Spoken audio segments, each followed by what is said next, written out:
Hello guys, আমরা আজকে রথটানা দেখতে যাচ্ছি। এই যে পাপা, এই যে পাপার মাকে দেখাচ্ছি, মানে আমার বউ। এই যে দেখো, হ্যালো গাইস দেখো, রথ দেখতে যাচ্ছি।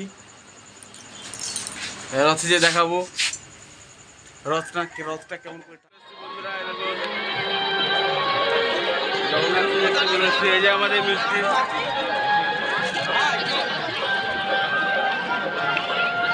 ওই ধার থেকে রথ আসছে, দেখো লোকের ভেজাল।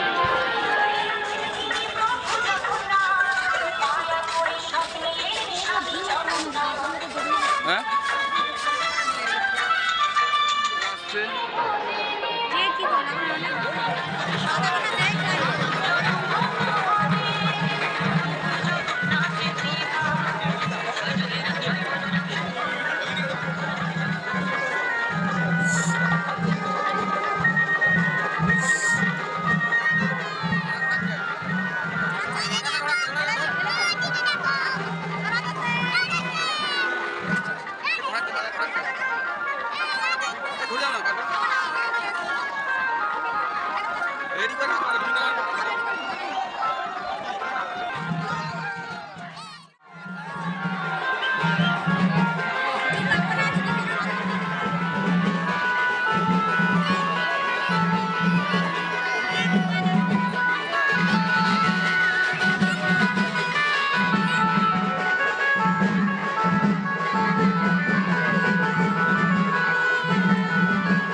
ছড়া তুমি একবার ছড়া।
দেখো পাপা রথে উঠেছে। এ পাপা